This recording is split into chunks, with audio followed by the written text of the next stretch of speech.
Hello friends, welcome to YouTube channel education Niketan. 66वीं BPSC प्रारंभिक परीक्षा को ध्यान में रखते हुए हमने बीपीएससी में पूछे गए प्रश्नों को विषयवार तरीके से 39वीं बीपीएससी से लेकर 65वीं बीपीएससी तक आपके सामने लाने का निर्णय लिया है, जिसकी कि पहली कड़ी में हम भारतीय राज्य व्यवस्था से संबंधित प्रश्नों को लेकर उपस्थित हैं, जिसका कि पार्ट 1 इसी यूट्यूब चैनल पर अपलोड कर दिया गया है, जिसकी एक लिंक इस वीडियो के कमेंट सेक्शन में है। अगर आपने अभी तक नहीं देखा है तो उसे देख लें। और हम आज दूसरे कड़ी को लेकर उपस्थित हैं, तो शुरू करते हैं 64th बीपीएससी में पूछे गए भारतीय राज्य व्यवस्था से संबंधित प्रश्नों को। A judge of Supreme Court may resign his office by writing to उच्चतम न्यायालय का न्यायाधीश अपना इस्तीफा लिखित रूप में किसे देता है? The president, the prime minister, the law minister, the attorney general of India और नॉन ऑफ द एबव और more than one of the above. इसका सही उत्तर है कि जो सुप्रीम कोर्ट का न्यायाधीश होता है वो अपना इस्तीफा राष्ट्रपति को देता है।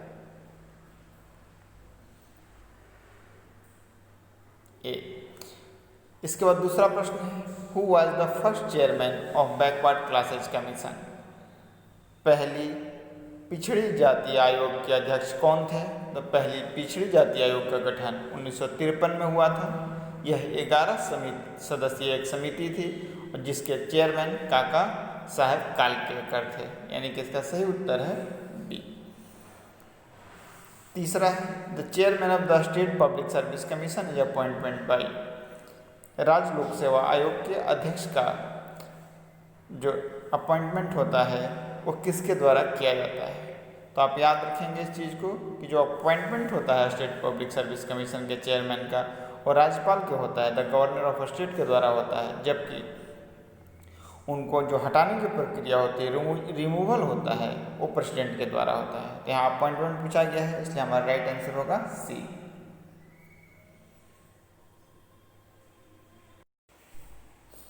नेक्स्ट है, In order to choose a Lok Sabha member, a person must not be less than age of। Lok Sabha के सदस्य चुने जाने के लिए किसी भी व्यक्ति की आयु कितने वर्ष से कम नहीं होनी चाहिए? तो किसी भी सदस्य को लोकसभा के सदस्य चुने जाने के लिए मिनिमम जो आयु होनी चाहिए वो 25 वर्ष होनी चाहिए। इस प्रश्न पर कुछ विवाद उठा था, लेकिन आयोग ने जो इसका उत्तर माना था वो 25 वर्ष है और मेरे हिसाब से इसका जो एप्रोप्रिएट आंसर होना चाहिए वो 25 ईयर ही होना चाहिए। नेक्स्ट क्वेश्चन है कि the governor of state is appointment by. तो राज्य के राज्यपाल का जो अपॉइंटमेंट होता है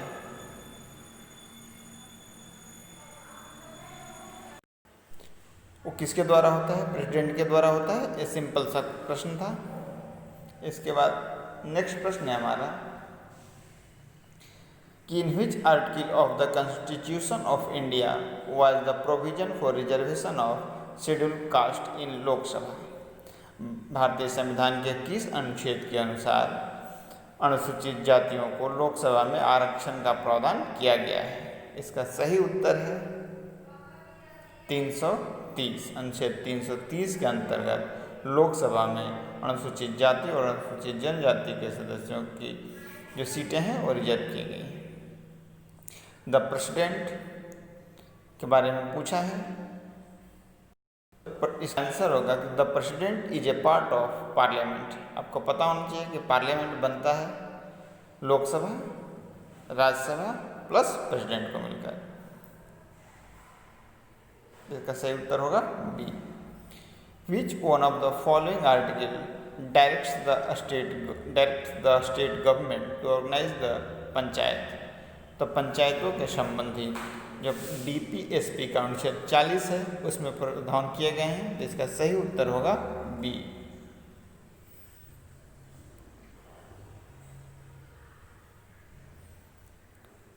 नेक्स्ट है हमारा कि in which year did the state Jharkhand come into existence. तो झारखंड राज्य कब एग्जिस्टेंस में आया था? तो इसका सही उत्तर होगा 2000 में। 15 नवंबर 2000 को झारखंड एक नया राज्य बना था। In which one of the following year was Sarkaria commission which was empowered to recommend the changes to center-state relations submitted its report.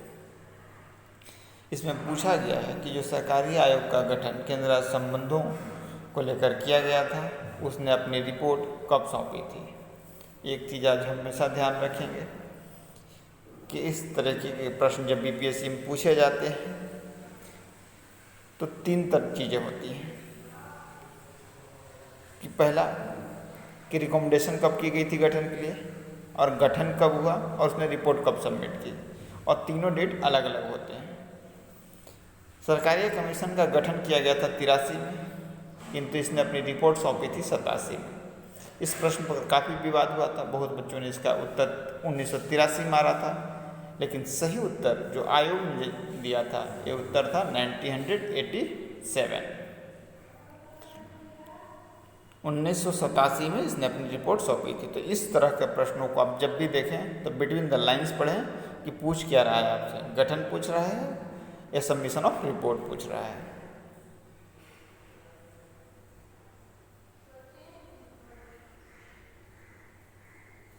Next question है कि under which one of the following article in the formation of finance commission laid down, संविधान के किस अनुच्छेद में वित्त आयोग के बारे में प्रावधान किया गया है। तो इसका सिंपल सा प्रश्न है, स्ट्रेट फॉरवर्ड, इसका उत्तर होगा 280। The attorney general of India is appointed by, attorney general of India का अपॉइंटमेंट किसके द्वारा किया जाता है। एक चीज़ याद रखिएगा कि नॉर्मली अपॉइंटमेंट का जो कार्य होता है वो राष्ट्रपति के द्वारा किया जाता है। तो इसका सही उत्तर होगा B.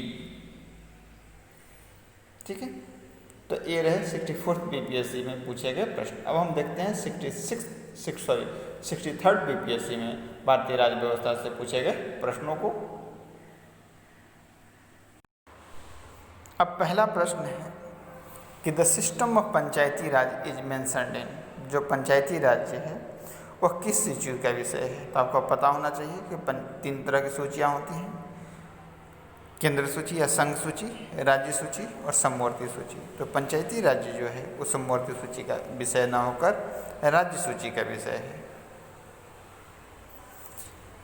50% reservation for women in panchayati raj institutions is legalised in certain states such as.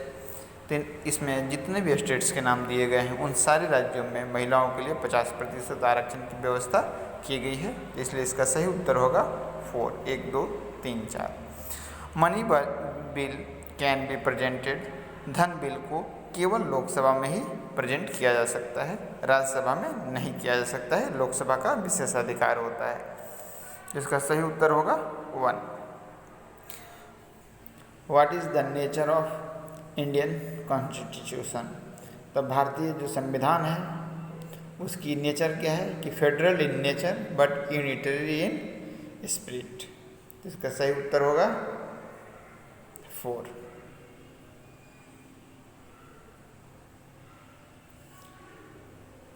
Next है हु अपॉइंट द जजेज of the Supreme Court of India. बहुत सिंपल सा क्वेश्चन है, इसका उत्तर होगा the president of India. Who is the ex officio chairman of the Rajya Sabha. तो राज्यसभा के एक्स ऑफिसो मतलब पदेन जो चेयरमैन होते हैं वो उपराष्ट्रपति होते हैं। एक्स ऑफिसो का मतलब होता है कि किसी पद के रहने के कारण आपको अतिरिक्त जो जिम्मेदारी दी जाती है, यानी कि वाइस प्रेसिडेंट होने के नाते उनको राज्यसभा का चेयरमैन भी होना रहता है, इसलिए उसको एक्स ऑफिसो पद बोलते हैं। इसलिए इसका सही उत्तर है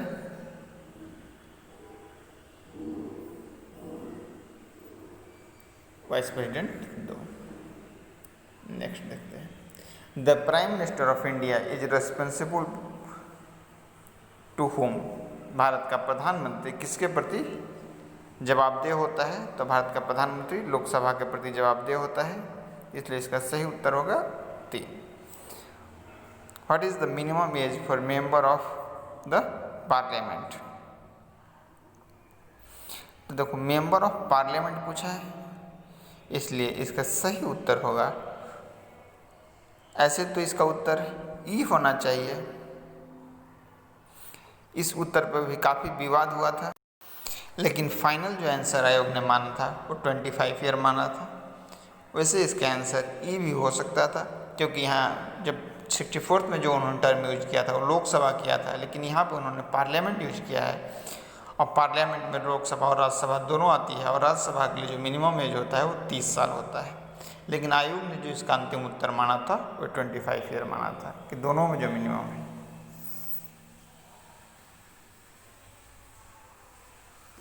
what is the retirement age of जजेज ऑफ द सुप्रीम कोर्ट? तो सुप्रीम कोर्ट के जजेस की जो रिटायरमेंट एज होती है वो 65 ईयर होती है, लेकिन उनके लिए मिनिमम अपॉइंटमेंट की कोई एज लिमिट नहीं है। और एक चीज़ याद रखिएगा कि जो उच्च न्यायालय होता है उसमें जजों की रिटायरमेंट की एज अभी भी 62 ईयर है। Who is the highest civil services officer of the central government? केंद्र सरकार का सबसे बड़ा सिविल पदाधिकारी कौन होता है?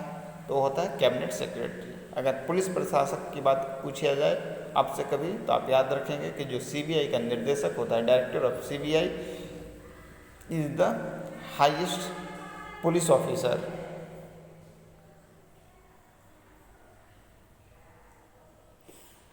तो ये रहे 63rd बीपीएससी में भारतीय राज्य व्यवस्था से पूछे गए प्रश्नों की सूची, और हमने इसको अच्छे से आपको एलिब्रेट कर दिया है। अब हम देखते हैं 60 से 62 बीपीएससी में पूछे गए प्रश्नों को। 60-62 का पहला प्रश्न है कि which officer of government of India has right to take part in the proceeding of the parliament of India even though he is not a member? तो भारत के महान्यायवादी यानी अटॉर्नी जनरल ऑफ इंडिया को यह अधिकार है कि वह संसद के किसी भी सदन में सदस्य नहीं होते हुए भी भाग ले सकता है। तो इसका सही उत्तर होगा अटॉर्नी जनरल ऑफ इंडिया।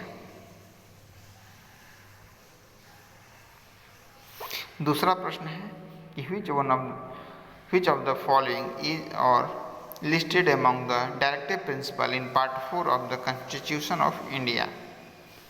तो equal pay for equal work, इस तरह का प्रावधान है। यूनिफॉर्म सिविल कोड का भी प्रावधान है 44 में डीपीएसपी के।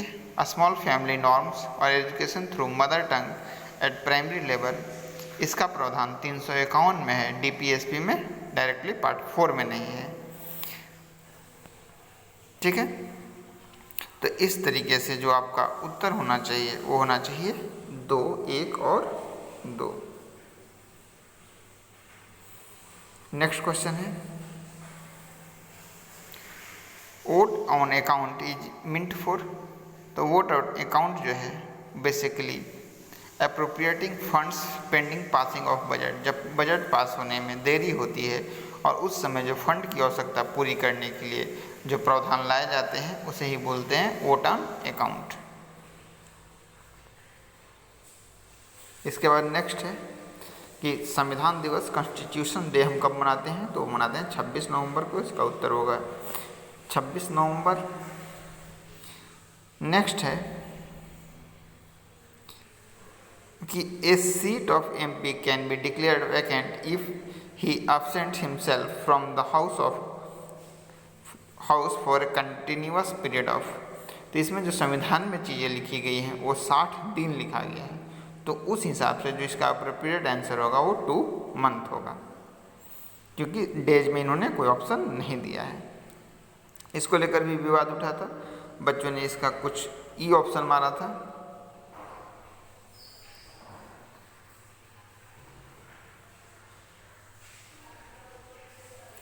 फिर नेक्स्ट है कि the Supreme court has held that hosting the national flag atop the private building is fundamental right every citizen under।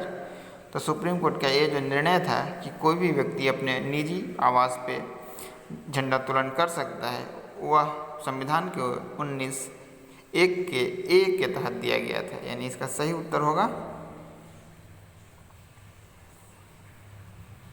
दूसरा। इसके बाद है नेक्स्ट क्वेश्चन आपका कि choose the fundamental right available to Indian citizen but not to aliens. ठीक है, जो बाहर के लोग हैं उनको नहीं प्राप्त है, किंतु भारत के जो नागरिक हैं उनको प्राप्त है। तो इसका सही उत्तर होगा कि freedom of speech and expression. और राइट टू माइनॉरिटीज ये केवल भारतीयों को प्राप्त है, और protection of life and property and equality before law ये सबको प्राप्त है। तो इस हिसाब से 1 और 3 जो है वो केवल भारतीयों को प्राप्त है।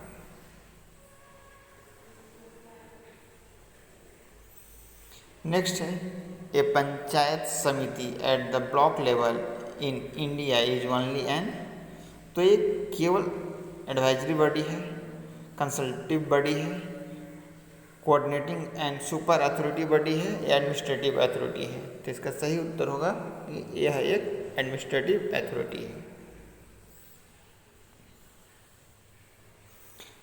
जो समाजवादी शब्द प्रस्तावना में जोड़ा गया था वो किस संविधान संशोधन के अकॉर्डिंग जोड़ा गया था? The expression socialist was introduced in the preamble of Indian constitution by which amendment? तो 42nd अमेंडमेंट। आपको बता दूं कि 42nd अमेंडमेंट को मिनी कॉन्स्टिट्यूशन भी कहा जाता है। इसे स्वर्ण सिंह समिति की सिफारिश पर लाया गया था।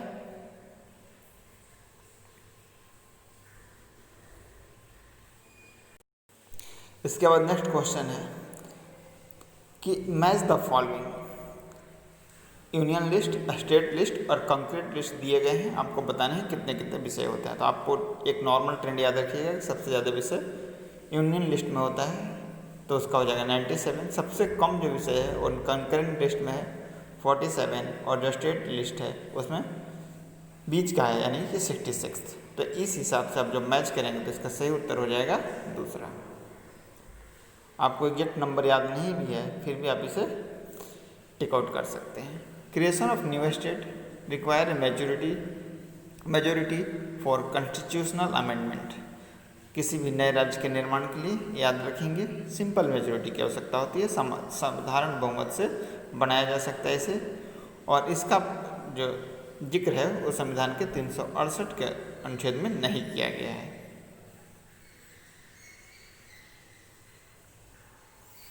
नेक्स्ट है which one of the following measure is not likely to add, ये पॉलिटी का नहीं है इसलिए हम इसे तत्काल में छोड़ देते हैं। President of India exercises his power इधर डायरेक्टली और through officer subordinate to him. Exact यही लाइन भारत के संविधान में लिखी हुई है, इसलिए जो 13 है उसका सही आंसर होगा 1। तो ये रहे आपके 60 से 62 में पूछे गए भारतीय राज्य व्यवस्था से संबंधित प्रश्न। अगर किसी भी प्रश्न के उत्तर पर आपको डाउट हो तो कमेंट सेक्शन में पूछ सकते हैं। हमने प्रयास किया है कि आपको विवाद रहित उत्तर दिया जाए और जो आयोग ने फाइनल आंसर की मानी है उसके अकॉर्डिंग हो। धन्यवाद।